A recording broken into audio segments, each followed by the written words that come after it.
Hello friends, அனைவருக்கும் வணக்கம். என்னாசை காதலியே எபிசோட் 7. கௌதமிடமிருந்து தன் தங்கை மித்ராவை எப்படி பாதுகாப்பது என்று குழம்பி போன மதுவுக்கு என்ன முடிவெடுப்பது என்பது புரியவில்லை.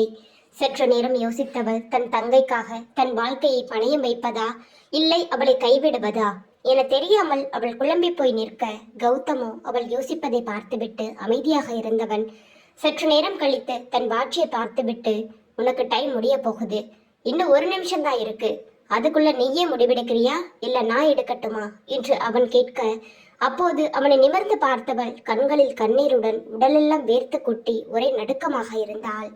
தன் வாழ்வில் யாரையும் கேட்காமல் எடுக்கப் போகும் மிகப்பெரிய முடிவு என அவளுக்கு நன்றாக தெரியும். இந்த முடிவை அவள் சரியாக எடுத்தால் அவள் எதிர்காலம் நன்றாக இருக்கும். தவறாக போனால் அவள் வாழ்க்கை சின்ன பின்னமாகும் என தெரிய அவளுக்குள் அவள் பதட்டமாகவே இருக்க, அவளின் போன் அடித்தது. திரையில் ஆதி என்ற பெயர் என வர அதை பார்த்து அவளின் கண்கள் கலங்க ஆரம்பித்தது. நேற்றுதான் அவனுக்கு அவன் காதலை ஒத்துக்கொண்டோம், ஆனால் இன்று அவனை ஏமாற்றப் போகிறோம் என நினைத்து அவள் வருத்தத்தில் அந்த போனையே வெறித்து பார்த்து கொண்டிருந்தாள். அவள் தன் போனையே பார்த்து கொண்டிருக்க அதில் ஆதி பெயரை பார்த்த கௌதமுக்கோ கோபம் இன்னும் பல மடங்கு பெருகியது. ஆதி என்ற பெயரை பார்த்ததுமே அவன் சட்டென்று அவளின் கையில் இருந்த போனை பிடுங்கி தரையில் விட்டறிந்தான். அது சுக்கு நூறாக உடைய, என்ன உன் காதலன் கிட்ட ஹெல்ப் கேட்கலாம்னு நினைச்சியா? இங்க பாரு, நீ ஏன் பிடியில சிக்குன ஆடு. இந்த ஆட்டை வேட்டையாடுறதுக்கு மொத்த உரிமையும் இந்த புலிக்கு மட்டும்தான் இருக்கு. நடுவுல வேற எந்த நரியும் குறுக்க வந்தாலும் அடிச்சு தூக்கி போட்டு போயிட்டே இருப்பேன்.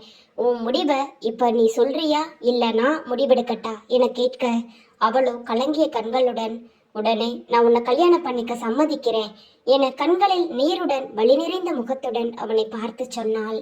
அவள் கூறியதை கேட்ட கௌதமுக்கோ இதழில் இருந்து புன்னகை வர ஆரம்பித்தது. அவன் வெற்றிகரமாக நினைத்ததை சாதித்து விட்டோம் என்ற மகிழ்ச்சியில், nice decision Madhu, I like it. உன் தங்கச்சிக்காக நீ உன் வாழ்க்கைய தியாகம் பண்ற பாத்தியா? இந்த குணம் உன்னை எங்கேயோ கொண்டு போய் விட போகுது. எங்கன்னு கேக்குறியா? நரகத்தோட வாசல்ல என கூறி அவன் வில்லத்தனமாக சிரிக்க, அவனை ஏதும் அவள் செய்ய முடியாத நிலையில் கண்ணீருடன் தன் எதிர்கால வாழ்க்கையை நினைத்து கவலையில் இருந்தாள். சரி, நம்ம கல்யாணம் பண்ணிக்கிறதுன்னு முடிவு பண்ணிட்டோம், இப்பவே கல்யாணம் பண்ணிக்கலாமா என்று அவன் கேட்க, அவளின் கண்கள் மீண்டும் அதிர்ச்சியில் விரிய, என்ன இப்பவே வா, இப்ப எப்படி என்று அவள் பதட்டமாக கேட்க, இதுல என்னமா இருக்கு, வா நம்ம ரெஜிஸ்டர் ஆபீஸ் போகலாம் என அவளின் கையை பிடிக்க அவளின் உடல் எல்லாம் நடுக்க ஆரம்பித்தது. அவன் கையை வேகமாக உதறிவிட்டு அவள் 2 அடி பின்னால் செல்ல அவனின் கண்கள் சிவக்க ஆரம்பித்தது. என்ன, நான் தொடக்கூடாதா? நான் உன்னை கல்யாணம் பண்ணிக்க போறேமா. நான் தொட்டா உனக்கு பிடிக்கல, அந்த ஆதி தொட்டா உனக்கு பிடிக்குமா என கல்யாணம் ஆவதற்கு முன்னாடியே அவளை தன் வார்த்தைகளால் குத்தி கிழிக்க, அதை கேட்ட மதுவின் உடம்பெல்லாம் கூச ஆரம்பித்தது. இவ என்ன இப்படி பேசுறான் என நினைத்தவள் கண்ணீருடனே அவனை பார்த்து, ஏய், எதுக்காக என்ன இப்படி டார்ச்சர் பண்ற? நான் உனக்கு அப்படி என்ன பெருசா பண்ணிட்டேன்? நீ எங்க அண்ணனை கொன்னத நான் என் கண்ணால பார்த்தேன், அத போலீஸ் கிட்ட சொன்னேன், அது தப்பா? அதுக்கு ஏன் என் வாழ்க்கையை இப்படி சின்ன பின்னமாக்கணும்னு நினைக்கிற என அவள் கண்ணீரை துடைத்து கொண்டே அவனிடம் கேள்விகளை கேட்க, இங்க பாரு, எனக்கு பலபலன்னு பேசிட்டு இருக்கலாம் நேரம் கிடையாது.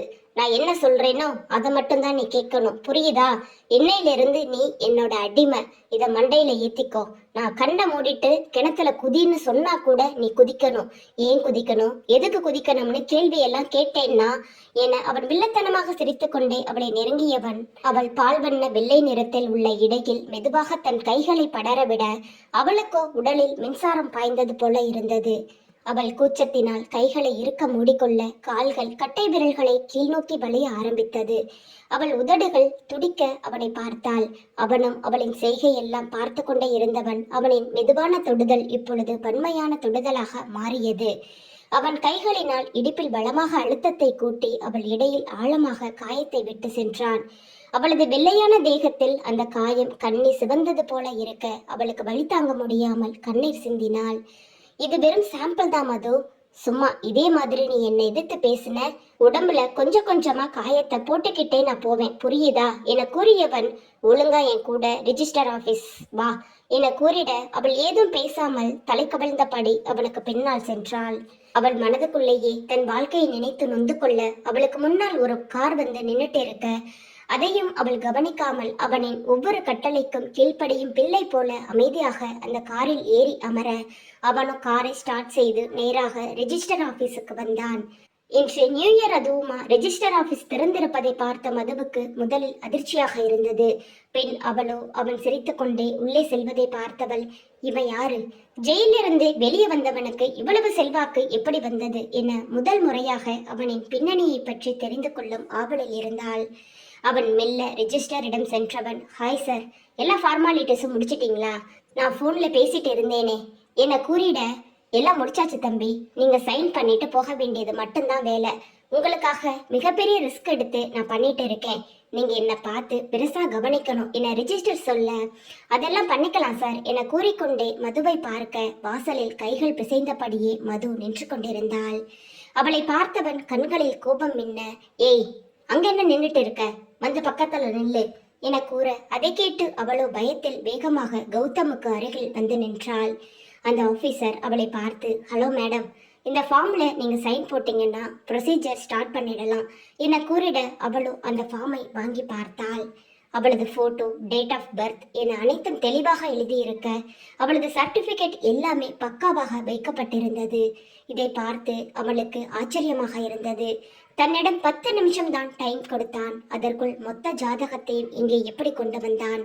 இவனுக்கு எப்படி இவ்வளவு பலம் வந்தது என புரியாமல் அவள் குழம்பி போய் நிற்க, என்னடி வேடிக்கை பார்த்துட்டு இருக்க, சைன் பண்ணு என பல்லை கடித்து கொண்டே கௌதம் சொல்ல, அவள் பயத்தில் கைகள் நடுங்க தன் கையெழுத்தை மாற்றப்போகும் காகிதத்தில் கையெழுத்திட்டாள். அவள் கையெழுத்திடும் பொழுது கண்ணீர் துளிகள் அந்த காகிதத்தில் விழுந்து கரையாக. அவனுக்கோ அதை பார்த்து சந்தோஷமாக இருந்தது. இந்த நிமிடத்தில் இருந்து மது சட்டப்படி அவனது மனைவி. அதை நினைக்கும் போது அவனுக்கு மிகவும் சந்தோஷமாக இருக்க அவளோ சோகமாக கையெழுத்திட்டவள் நிமிர்ந்து கௌதமை பார்த்தாள். கௌதமும் சைன் பண்ணி ரெஜிஸ்டரிடம் கொடுக்க அவர் மீதியுள்ள ஃபார்மாலிட்டிஸை முடித்து 10 நிமிடத்தில் இருவருக்குமான கல்யாண சான்றிதழை கொடுத்து விட்டார். பின் சந்தோஷமாக எல்லா ஃபார்மாலிட்டிஸும் முடிச்சாச்சு சார், இந்தாங்க சார் மாலை, இதை பொண்ணு கழுத்துல போடுங்க என்று கூற, மாலை எல்லாம் வேணாம் சார், அது கூடிய சீக்கிரம் மதுவுக்கு தேவைப்படும், அப்ப நான் போடுறேன் என உள்ளே ஒரு அர்த்தத்தை வைத்தபடியே அவன் கூற, அவன் என்ன கூற வருகிறான் என புரியாமல் அவள் விழித்துக் கொண்டிருந்தாள். பெண் தன் பாக்கெட்டில் இருந்த ஒரு தங்க தாலியை எடுக்க இதுவரை தைரியமாக இருந்தவள் தாலியை பார்த்தவுடன் பயம் கொள்ள ஆரம்பித்தாள். இவன் என்ன தாலி எடுக்கிறான் என அவள் பயத்தில் கண்களை மூடிக்கொள்ள அவளின் சங்கு கழுத்தில் அவன் அந்த தங்க தாலியை அணிவித்தான். அதை பார்த்தவளுக்கு மனதில் இனம் புரியாத ஒரு சந்தோஷம் ஏற்பட்டாலும் அதே மனதில் ஒரு வெறுமை உணர்வும் ஏற்பட்டது. அவள் கண்களில் இருந்த கண்ணீர் துளிகள் தாலி சரடு மேல் பட்டு தங்கம் போல் மின்னியது. அவள் கண்ணீருடன் இனிதே இல்லற வாழ்க்கையான நரக வாழ்க்கைக்கு அடியெடுத்து வைக்க அவனோ வெற்றிகரமாக தான் நினைத்ததை சாதித்து விட்டோம் என்ற பெருமிதத்துடனே மதுவை பார்த்தவன், இன்னையிலிருந்து நீ மிஸ்ஸஸ் மது கௌதம் என கூறிட, அதை கேட்டு அவளின் கண்களில் உயிர் இல்லாமல் கௌதமை பார்க்க அவனும் அவள் கண்களையே பார்த்து கொண்டே, நீ இப்ப என்ன கல்யாணம் பண்ணிக்கிட்ட, நமக்கு கல்யாணான விஷயத்த உங்க வீட்டுல இப்போதைக்கு சொல்ல வேணாம், நான் எப்ப சொல்லுன்னு சொல்றேனோ அப்பதான் நீ சொல்ற, அது வரைக்கும் நீ வெளி உலகத்துல மிஸ்ஸஸ் மது கௌதம் இல்ல, வெறும் மிஸ் மது தான், புரிஞ்சுதா என அவன் தனது கம்பீரமான குரலில் கூற அவளோ வேகமாக புரிந்தது என தலையாட்டினாள். அவள் செய்கையை பார்த்த கௌதம் கன்னத்தில் செல்லமாக தட்ட அந்த தொடுதல் அவளுக்கு உடம்பெல்லாம் மின்சாரம் பாய்ந்தது போல இருந்தது. இதுவரை அவன் அவளை தொட்டு இருந்தாலும் இப்பொழுது அவன் தொட்டது புருஷனாக. அதனால் அவளுக்கு உடலெல்லாம் நடுங்க அவள் வெட்கம் கலந்த பார்வையால் அவனை பார்த்தாள். ஒன் மோர் திங், இன்னையிலிருந்து நீ என் பொண்டாட்டி, நான் எப்ப கூப்பிட்டாலும் நீ வரணும், முடியாது அது இதுன்னு ஏதாவது சாக்கு போக்கெல்லாம் சொல்லிட்டு இருக்க கூடாது, புரியுதா என்று கூறியவன் அவளை அழைத்து கொண்டு மீண்டும் கோயிலுக்கு வர அவளோ யோசனையுடனே அவனுடன் வந்தாள். எதனால் இவன் தன்னை திருமணம் செய்ய வேண்டும், எதனால் திருமணத்தை வெளி உலகத்துக்கு தெரியக்கூடாது என்று சொல்கிறான் என புரியாமல் அவள் எங்கிருந்து கிளம்பினாலோ அதே இடத்தில் வந்து நிற்க உடனே திரும்பி அவனை பார்த்து, என் தங்கச்சி மித்ரா என கேட்டாள். அவ பத்திரமா உன் ஃபேமிலி கிட்ட போயிட்டா, நீ போய் அவளை பார்க்கலாம், ஓகேவா பொண்டாட்டி என அவன் கூற அந்த வார்த்தையில் அவளுக்குள் இருந்த பழைய கருகி போன காதல் செடி மேல் சில்லென்ன குளிர்காற்று வீசியது போல இருந்தது. அவளையும் அறியாமல் இதழில் புன்னகை வர அதை சட்டென மறைத்து கொண்டாள். அவளது மனம் எதை நாடுகிறது என அவளுக்கு தெரியவில்லை. அவனை வெறுக்கிறோம், ஆனால் அவன் தன்னை பொண்டாட்டி என்ற அழைப்பில் புன்னகை பெறுகிறோம். இது என்ன மாதிரியான உணர்வு என அவளுக்கு புரியவில்லை. அவள் குழப்பமாக இருக்க கௌதமோ எதையும் கவனிக்காமல் நீ போகலாம் என அனுப்பிவிட அவளோ குழப்பமாக அங்கிருந்து நகர்ந்து தன் குடும்பத்தாரை நோக்கி சென்றாள். அவனோ மனதுக்குள்ளேயே மிகப்பெரிய திட்டத்தை தீட்டி உன்னை வச்சு தாண்டி உன் மொத்த குடும்பத்தையும் நான் காலி பண்ண போறேன். நீ எனக்கு வெறும் இந்த இறைய போட்டுதான் அந்த பாண்டியன் திமிங்கலத்தை பிடிக்க போறேன் என மனதிற்குள் நினைத்து கொண்டான். அவன் அவளை கோவிலில் விட்டு சென்றதால் மது அவளின் குடும்பத்தாரிடம் சென்றாள்.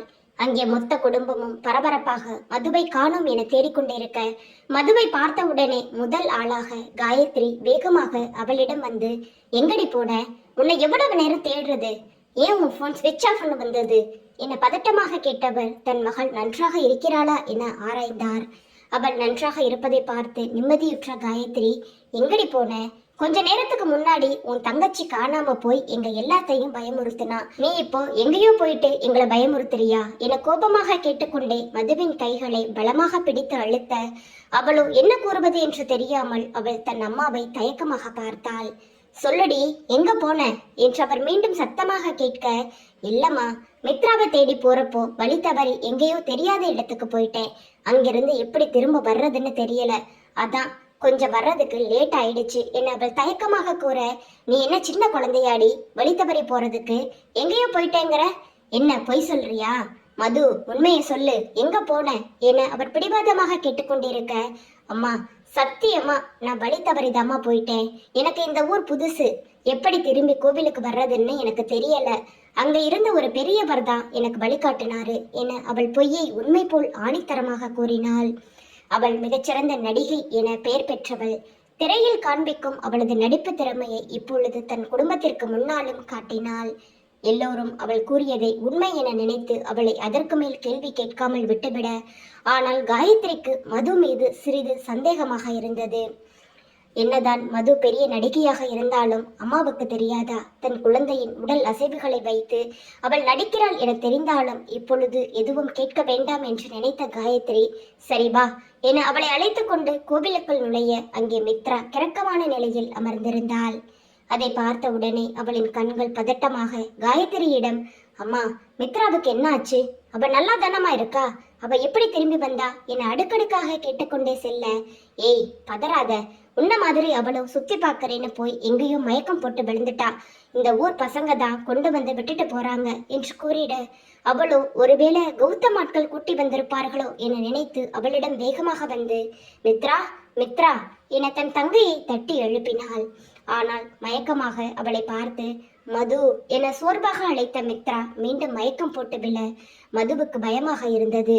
அவன் ஏதாவது மித்ராவை செய்து விட்டானா என்ற பயத்தில் அவள் இருக்க உடனே பாண்டியன், ஆதி நீ மித்ராவை ஹாஸ்பிட்டலுக்கு கூட்டிட்டு போறதுக்கு ஏற்பாடு பண்ணு என கூறிட மதுவும் மித்ராவை அழைத்து கொண்டு ஆதியின் காரை நோக்கி சென்றாள். பூசாரியோ, ஐயா நல்ல நேரம் முடிஞ்சு போச்சு, இதுக்கு மேல நம்ம நிச்சயதார்த்தம் பண்ண முடியாதுங்க என தயங்கியபடியே கூற மொத்த குடும்பமும் மித்ராவின் உடல்நிலையை பற்றி கவலைப்பட்டு கொண்டிருக்கும் வேளையில் பூசாரி சொன்ன செய்தியை கேட்டவுடனே பாண்டியனின் முகமும் மாறியது. திரும்பி மதுவை அவர் கவலையாக பார்க்க மது மித்ராவை கை தங்களாக தூக்கி கொண்டு ஆதியின் காரில் ஏறுவதை பார்த்த பாண்டியனுக்கு அவளின் வாழ்க்கையை நினைத்து பயமாக இருந்தது. பாண்டியனின் குடும்ப ஜோசியர் மதுவுக்கு இன்னைக்கு நிச்சயதார்த்தம் நடக்கலைன்னா அவங்க சந்திக்க கூடாதவர்களை சந்தித்து அவங்க வாழ்க்கையை திசை மாறி போகும், அவங்க ரொம்ப கஷ்டப்பட வேண்டிய காலகட்டமா அது மாறிடும் சார். அது மட்டும் இல்லாம அவளுக்கு 3 மாசத்துல ஒரு உயிர் கண்டம் நடக்கிறதுக்கு கூட வாய்ப்பு இருக்கு சார். அதனால அவங்களோட நிச்சயதார்த்தம் ஜாதகத்தின்படி இன்னைக்கு அவங்களுக்கு நடந்தே ஆகணும் என அந்த ஜோசியர் தெளிவாக கூறியிருக்க நிச்சயதார்த்தத்துக்கு உண்டான நேரம் தவறிவிட்டதால் பாண்டியன் என்ன செய்வதென்று தெரியாமல் யோசித்தார். உடனே ஜோசியரை அழைத்து விஷயத்தை கூற நேரம் கைமீறி போச்சு பாண்டியன் சார், இனி நம்மளால எதுவும் ஒன்றும் பண்ண முடியாது என கூறிட பாண்டியன் தன் பேத்தி மதுவின் வாழ்க்கையில் வரப்போகும் புயலுக்காக எதிர்நோக்கி காத்திருந்தார். மித்ராவை அழைத்து கொண்டு டாக்டரிடம் சென்ற ஆதியும் மதுவும் அவளை செக் செய்ய, டாக்டர் அன்ஹெல்தி ஃபுட்டு ஏதோ சாப்பிட்டு இருக்காங்க, அதான் ஃபுட் பாய்சன் ஆயிருக்கு, மற்றபடி சி இஸ் ஃபைன் என கூறிட அப்போதுதான் மதுவுக்கு நிம்மதியாக இருந்தது. கௌதம் ஏதாவது மித்ராவை செய்திருப்பானோ என அவள் பயத்தில் இருக்க, டாக்டர் கூறிய செய்தியினால் அவள் நிம்மதியுடனே, டாக்டர் இப்போ என் தங்கச்சியை வீட்டுக்கு கூட்டிட்டு போகலாமா என கேட்க, இப்போ அவங்க உடல்நிலை பரவாயில்ல, டிப்ஸ் முடிஞ்ச உடனே நீங்க கூட்டிட்டு போயிடலாம் என கூறிட, சற்று நேரத்திற்கு பின் அவளும் ஆதியும் மித்ராவை அழைத்து கொண்டு மீண்டும் பாண்டியன் பேலஸுக்கு வந்தனர். அதற்குள் கோவிலில் இருந்த மொத்த குடும்பமும் வீட்டுக்கு வந்துவிட, மித்ராவை காயத்ரி நன்றாக கவனித்துக் கொண்டாள். தன் அறையில் இருந்த மது கண்ணாடியில் தன் பிம்பத்தை பார்த்து கொண்டே அவளது கழுத்தில் கௌதம் அணிவித்த தாலியை கைகள் எடுக்க, இந்த தாலி என் கழுத்துல இருந்தா நான் உன் பொண்டாட்டி ஆயிருவேனா கௌதம், இதனால என்ன கட்டுப்படுத்த முடியாது என கூறி அவள் தாலியை கழட்டச் செல்ல, அப்பொழுது அவளின் போன் ஒலித்தது. அவள் குழப்பமாக போனை பார்க்க அந்த எண் அவளுக்கு புதிதாக இருந்தது. அவள் யோசனையுடனே போனை அட்டன் செய்ய, ஹாய் பொண்டாட்டி, என்ன மாமாவை ரொம்ப மிஸ் பண்றியா? என்ன நீ நினைச்ச மாதிரி தோணுச்சு, அதான் கூப்பிட்டேன். அப்புறம் பேபி என்ன பண்ற என கௌதம் கேட்க, கௌதமின் குரலை கேட்ட உடனே மதுவுக்கு தலைக்கு மேல் கோபம் வந்தது. அவள் எரிச்சலுடன், டேய் யாருடா உனக்கு பொண்டாட்டி? ஒரு தாலிய என் கழுத்துல கட்டிட்டேன்னா நீ என் புருஷன் ஆயிருவியாடா? நான் ஒத்துக்கிட்டாதான் நீ என் புருஷன், இல்லைன்னா இது எனக்கு வெறும் செயின் தான். இதை கழட்டி போடுறதுக்கு எனக்கு எவ்வளவு நேரம் ஆகும்? இரு, இந்த செயினை இப்பவே கழட்டி போடுறேன், பாக்குறியா? வீடியோ காலுக்கு வா என மது பாட்டுக்கு பேசிக்கொண்டே செல்ல, அவனும் மது பேசுவதுக்கெல்லாம் கேட்டுக்கொண்டே, தெரியும் மது, உனக்கு அது வெறும் செயின் தான்னு எனக்கு நல்லாவே தெரியும். நீங்க தான் பெரிய நடிகையாச்சே, உங்களுக்கு எல்லாம் தாலி கட்டுறது சாதாரண விஷயம் தானே, அதனால தான் அதை பெருசா எடுத்துக்கல. ஆனா நீ சைன் பண்ண பேப்பர் அது ஒண்ணு என்கிட்ட தான் இருக்கு, அது சொல்லும் நான் உன் புருஷன்னு என கூறிட, வெறும் பேப்பர்ல நீ சைன் வாங்கிட்டா நீ புருஷன் ஆயிட முடியாது கௌதம். நான் ஒத்துக்காத வரைக்கும் எனக்கு நீ யாரோ, புரிஞ்சுதா? இனிமே என்ன டிஸ்டர்ப் பண்ற மாதிரி ஃபோன் பண்ணிட்டு இருந்த, கண்டிப்பா உன்னை பத்தி என் வீட்டுல சொல்லிடுவேன்.